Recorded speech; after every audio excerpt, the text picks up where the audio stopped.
Welcome to daily current affairs. Date है आज की 30 दिसंबर। हमारा पहला टॉपिक है कोणार्क सन टेम्पल। तो देखिए रिसेंटली क्या हुआ कि जो आर्कियोलॉजिकल सर्वे ऑफ इंडिया है, तो इसके द्वारा एक रोड मैप तैयार किया जा रहा है कि जो उड़ीसा का जो सन टेम्पल है, जो सूर्य मंदिर है, तो उसमें करीब 118 साल पहले जो है अंग्रेज़ों के द्वारा उसमें सैंड यानी बालू जो है भर दिया गया था, ताकि इसको कोलैप्स होने से बचाया जा सके। तो उसी को रिमूव करने के लिए जो है हमारी आर्कियोलॉजिकल सर्वे ऑफ इंडिया एक रोड मैप तैयार कर रही है। तो हम बात करते हैं कोणार्क सन टेम्पल के बारे में। तो ये कोणार्क सन टेम्पल जो है वो 13वीं शताब्दी के आसपास बनाया गया था, ठीक है, जो कि करीब 36 किलोमीटर पड़ता है पुरी से। तो उड़ीसा के कोस्ट लाइन पे ये हमें देखने को मिलेगा। और देखिए जो टेम्पल है वो किंग नरसिंह देव फर्स्ट के द्वारा बनाया गया था, जो ईस्टर्न गंगा डायनेस्टी के राजा थे, ठीक है। तो 1250 सीई में जो है इसको बनाया गया था, और इसको 1984 में यूनेस्को की वर्ल्ड हेरिटेज साइट में जो है शामिल किया गया। और हिंदूज़ के लिए एक ये पिलग्रिमेज साइट भी है, और हर साल यहाँ बहुत लोग आते हैं जब चंद्रभाग मेला यहाँ आयोजन किया जाता है हर साल फरवरी के महीने में। तो वो यहाँ पे हिंदुओं की बहुत भीड़ इकट्ठा होती है। तो देखते हैं इस आर्किटेक्चर के बारे में। तो देखिए ये डेडिकेटेड है हिंदू सन गॉड सूर्यदेव को डेडिकेटेड है, और करीब 30 मीटर यानी 100 फुट के आसपास इसकी ऊंचाई है। और एक चैरियोट का जो स्ट्रक्चर है वो बना हुआ है, ठीक है, एक चैरियोट की तरह देखने में लगता है। और इसको एक स्टोन से जो है कार्व आउट करके बनाया गया है, ठीक है। तो यहाँ पे व्हील्स वगैरह और हॉर्सेस वगैरह हमें देखने को मिलते हैं, ठीक है। चैरियोट मतलब रथ, तो रथ के आकार का है ये। और उसके अलावा इसमें कई जो कलिंग आर्किटेक्चर हैं, तो उसके एलिमेंट्स हमें देखने को मिलते हैं, जैसे शिखर यानी जिसको हम क्राउन बोलते हैं, शिखर देखने को मिलता है। जगमोहन जहाँ पे ऑडियंस हॉल जिसको बोलते हैं, और नाट मंदिर जहाँ पे डांस वगैरह होता है, डांस हॉल बोलते हैं। और विमान यानी टावर। तो ये जो है कलिंग आर्किटेक्चर हमें यहाँ देखने को मिलता है। उसके बाद देखिए इसको सूर्य देवालय भी बोलते हैं, और उड़ीसा स्टाइल ऑफ आर्किटेक्चर से ये बिलोंग करता है, या इसको हम कलिंग आर्किटेक्चर से भी जोड़ते हैं। तो देखिए ये माना जाता है कि करीब ये 61 मीटर हाई था, ठीक है, 200 फीट के आसपास था।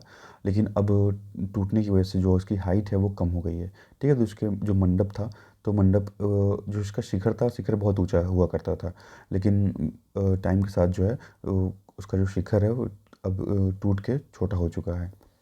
The structure and elements that have survived are famed for their intricate art work, ठीक है। तो एक बहुत अच्छा यहाँ पे हमें आर्ट वर्क देखने को मिलता है, आइकोनोग्राफी, थीम्स, ठीक है। इसमें इरोटिक काम के जो पोर्ट्रेट्स हैं, जो मीन्स स्टोन से बनाए हुए जो मूर्तियाँ हैं वो देखने को मिलेंगी, ठीक है। उसके अलावा मिथुना सीन्स देखने को मिलेंगे। The Jagmohan is only structure that is fully intact now. अब जगमोहन ही एकमात्र स्ट्रक्चर जो बचा है जो अभी फुली इंटैक्ट है, ठीक है। अब इसके कुछ अर्लियर रेस्टोरेशन एफर्ट्स के बारे में देखें, तो it has been fill with sand and seal by British authorities. तो देखिए 1903 में जो है इसको बालू से भर दिया गया था ब्रिटिश गवर्नमेंट के द्वारा, ताकि उस स्ट्रक्चर को जो है स्टेबलाइज किया जा सके, ठीक है। टूटने का डर था, इसीलिए जो है इसको सैंड से भर दिया गया था कि ये टूटेगा नहीं। अब करीब करीब 100 साल हो चुके हैं, और जो सैंड है वो सेटल हो चुका है, ठीक है। तो 17 फीट की जो गैप है वो खाली हो गई है, और स्ट्रक्चर वो हमें स्टेबल दिखने को मिलता है, ठीक है।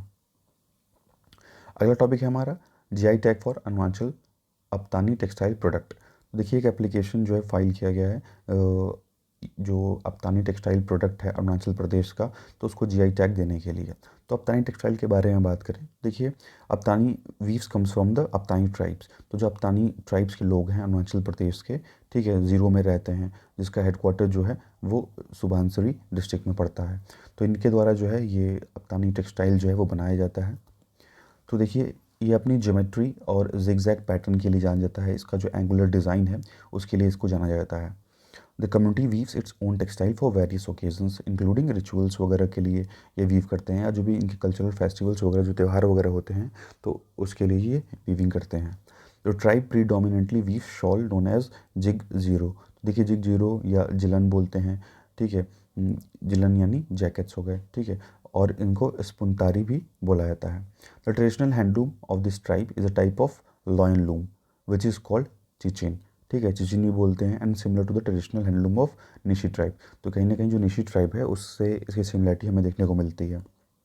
देखिए क्या चीज़ इसको स्पेशल बनाती है। तो देखिए जो यहाँ के लोग हैं वो डिफरेंट टाइप ऑफ लीव्स या प्लांट रिसोर्सेस यूज़ करके एक ऑर्गेनिक टाइप की डाई बनाते हैं, और उसी डाई को जो है ये कॉटन थ्रेड्स को कलर करने में इस्तेमाल करते हैं। तो ये इनका जो है ये ट्रेडिशनल तरीका है, इसीलिए इसको जीआई टैग देने की बात जो है पिटिशन जो है वो फाइल किया गया है। और ज़्यादातर जो महिलाएं हैं वो वीविंग के काम में इंगेज रहती हैं।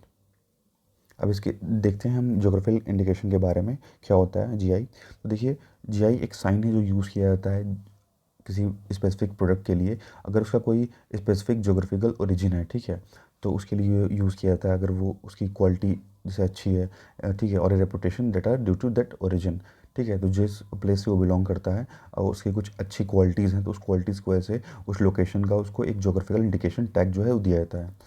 अब बात करें नोडल एजेंसी की, तो इसको देखिए जो ज्योग्राफिकल इंडिकेशन प्रोवाइड करने का काम है वो department of promotion of industry and internal trade यानी DPIIT के द्वारा जो है किया जाता है, जो कि ministry of commerce and industry के अंडर आता है। ठीक है, देखिए इंडिया जो है वो मेंबर है वर्ल्ड ट्रेड ऑर्गेनाइजेशंस का, ठीक है, और वर्ल्ड ट्रेड ऑर्गेनाइजेशन के द्वारा ही geographical indication of goods registration and protection act 1919 जो है वो तैयार किया गया था, और जो कि हमारे यहाँ इफेक्ट में है 2003 सितंबर से।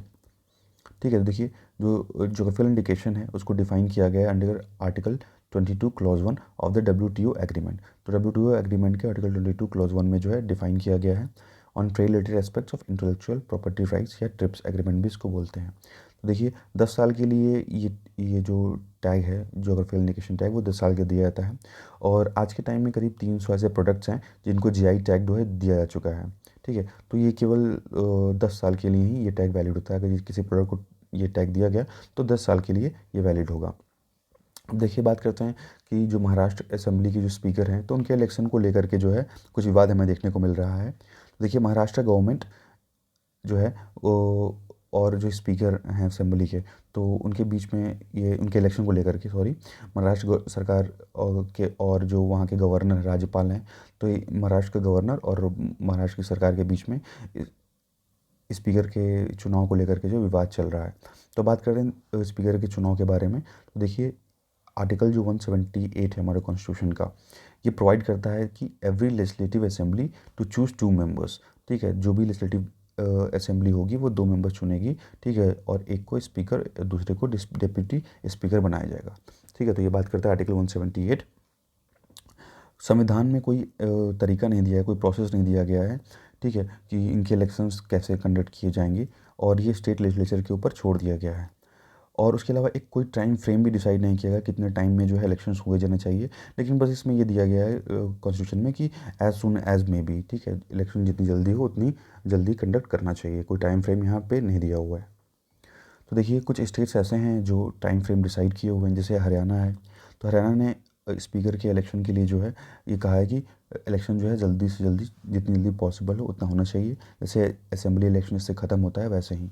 उसके बाद deputy speaker must be elected with in and the 7 days, और डिप्टी स्पीकर को 7 दिनों के अंदर जो है नियुक्त किया जाना चाहिए, चुना जाना चाहिए।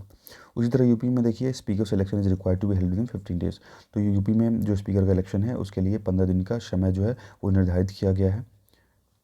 The date of the speaker election is notified by the governor, और जो स्पीकर के डेट का जो इलेक्शन होगा वो नोटिफाई किया जाता है गवर्नर यानी जो राज्य के राज्यपाल होंगे उनके द्वारा।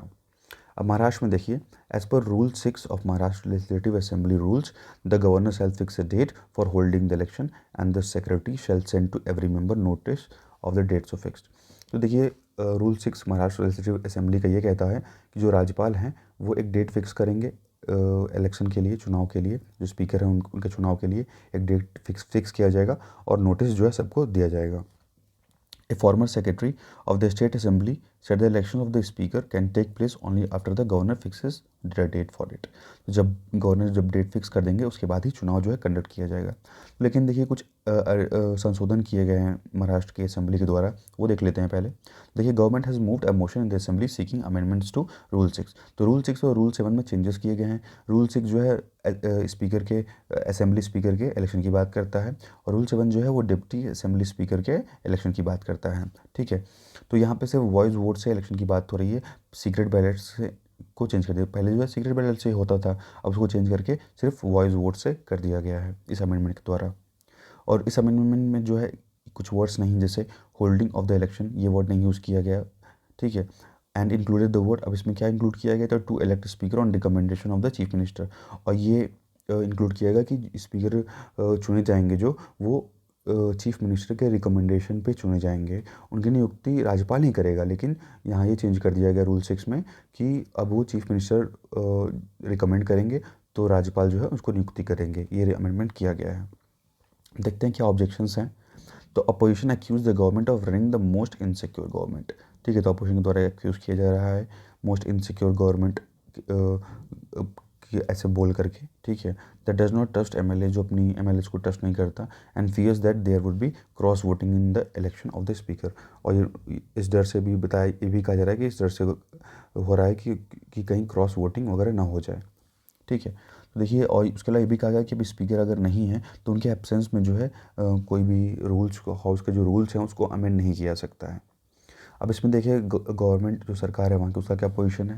देखिए, government has argued that the amendment are in line with the rules that are in practice in the Lok Sabha and the upper house of the state legislature and the assemblies of the several states. देखिए, सरकार का ये कहना है कि जैसे लोकसभा में जो रूल्स हैं और जो स्टेट लेजिस्लेटिव असेंबली में जो रूल्स हैं, तो उसी के हिसाब से हम जो है वो चेंजेस कर रहे हैं। It is also been said the amendment would put an end to horse trading, ठीक है। तो हॉर्स ट्रेडिंग को एंड कर देगा, ऐसा भी इन लोगों का कहना है।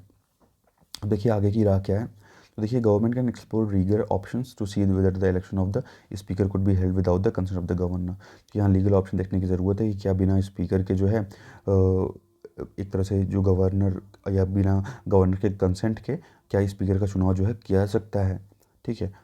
उसके अलावा देखिए, जो रूल 6 है वो मैंडेट करता है कि governor should fix the date for election, ठीक है, कि राज्यपाल जो है वो डेट फिक्स करेंगे इलेक्शन की। The amendment says that governor should fix the date on the advice of CM. लेकिन यहाँ संशोधन जो हुआ है वो ये कहता है कि अब गवर्नर को सलाह लेना पड़ेगा, अगर डेट फिक्स करना है या चुनाव करना है या जिसको नियुक्ति करना है तो अब सीएम से सलाह लेंगे, उसके बाद ही कर सकते हैं।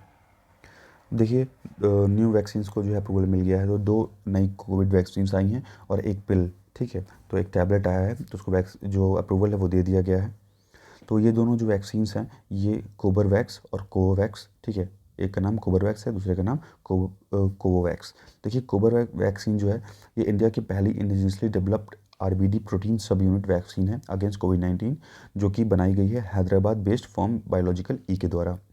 वहीं जो कोवैक्स है वो एक नैनो पार्टिकल वैक्सीन है और जिसको मैन्युफैक्चर किया जा रहा है Pune based serum institute of India के द्वारा। और जो एंटीवायरल ड्रग नया अप्रूव हुआ है वो है मोल्नुपिरावीर। तो इन 2 वैक्सीन्स को और एक पिल को अप्रूवल दे दिया गया है। अब इस अप्रूवल के बाद जो है टोटल, पहले हमारे यहाँ 6 कोविड वैक्सीन्स थी, अब वो बढ़ के संख्या उनकी 8 हो गई। तो देखिए बाकी के 6 वैक्सीन्स देखें तो सीरम इंस्टीट्यूट की जो कोविशील्ड है, भारत बायोटेक की कोवैक्सीन है, और जाइडस कैडिला की जाइकोवी-डी है, और रसिया की स्पुतनिक 5 है, और वहीं यूएस की मॉडर्ना और जॉनसन एंड जॉनसन। तो ये पहले पहले ही इन 6 वैक्सीन्स को जो है अप्रूवल दे दिया गया था। अब बाकी की ये जो 2 वैक्सीन्स और जो है इनको भी अप्रूवल मिल चुका है। तो हमारे कंट्री में टोटल 8 वैक्सीन्स को जो है इमरजेंसी यूज़ के लिए अप्रूवल दे दिया गया है। नेक्स्ट हम बात करें तो SEBI tweaks share sale norms for IPOs यानी इनिशियल पब्लिक ऑफरिंग, ठीक है। तो सेबी जो हमारी security and exchange board of India है उसने अप्रूवल दे दिया है amendment to a slew of regulations to tighten the initial public offering process and norms governing the utilization of IPO proceeds by promoters. पहले IPO के बारे में देख लेते हैं। देखिए, सभी कंपनी को पैसे की ज़रूरत होती है कि वो ग्रो कर सकें, एक्सपैंड कर सकें, ठीक है। तो वो कैसे करते हैं, तो वो इशू से जो भी कंपनीज होती हैं वो शेयर जो है जारी करती हैं, ठीक है। If a company decided to opt for the second route of issuing share it must be invite public investors to buy shares. तो जो है अब यहाँ पे जो पब्लिक इन्वेस्टर्स हैं उनको इनवाइट करना पड़ता है कि हाँ आप जो है शेयर हमारी कंपनी का खरीदिए। If it's public invitation in the stock market is called the initial public offering. तो जो एक तरह से शेयर मार्केट में जो शेयर्स डाले जाते हैं कंपनी के द्वारा ताकि लोग खरीद सकें, तो वही जो है उसी को हम बोलते हैं इनिशियल पब्लिक ऑफरिंग या आईपीओ बोलते हैं, ठीक है। तो अब बात करें कि what does it mean for investor two by shares, का मतलब क्या होता है। तो देखिए, व्हेन वन बाई शेयर्स ही और सी मेक एन आईपीओ इन्वेस्टमेंट, ठीक है। कोई शेयर जब खरीद रहा है इसका मतलब वो आईपीओ इन्वेस्टमेंट कर रहा है और उसको जो है कुछ ओनरशिप मिलेगी कंपनी की, proportionate to the value of your share, जितना आपका शेयर होगा उस हिसाब से। The share then get listed on the stock exchange. उसके बाद ये शेयर जो है वो स्टॉक एक्सचेंज में लिस्ट किए जाते हैं। स्टॉक एक्सचेंज वो होता है where you can sell your existing shares in the company और बाय मोर, ठीक है। तो अब जहाँ पे आप खरीद भी सकते हैं और बेच भी सकते हैं। जैसे बॉम्बे एक स्टॉक एक्सचेंज है, उसी तरह NSE है, हमारी नेशनल स्टॉक एक्सचेंज है, जहाँ पे शेयर्स को बाय और सेल किया जाता है। अब बात करें IPO काम कैसे करता है, देखिए सेबी जो है वो रेगुलेट करता है entire process of investment via IPO in India. तो जो भी शेयर मार्केट से संबंधित जो भी चीज़ें हैं, तो सभी को जो है मैनेज या रेगुलेट करने का काम सेबी करती है, security and exchange board of India. तो देखिए कोई भी कंपनी अगर शेयर इशू करना चाहती है थ्रू IPOs, तो उसको पहले जो है वो सेबी यानी सिक्योरिटीज़ और एक्सचेंज बोर्ड ऑफ इंडिया के साथ रजिस्टर करना पड़ेगा। उसके बाद ही जो है वो IPO इशू कर सकती है, मीन्स वो अपने कंपनी के शेयर इशू कर सकती है। पहले उसको रजिस्टर करने की आवश्यकता होगी, ठीक है। उसके बाद सेबी जो है डॉक्यूमेंट वगैरह वेरीफाई करता है, उसके बाद ही अप्रूवल दिया जाता है। अब देखिए हु कैन होल्ड IPOs, कौन होल्ड कर सकता है। तो it could be a new young company और an old company that decide to be listed on the exchange and hence goes public.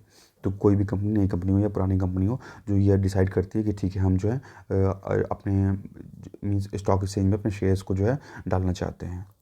अब देखिए रिसेंट रेगुलेशंस की बात करें तो in its board meeting SEBI approved condition for sale by significant share holders in the offer sale process via an IPO and has extended the lock in period for anchor investor for 90 days. देखिए lock in period को जो बढ़ा के 90 दिन कर दिया गया है।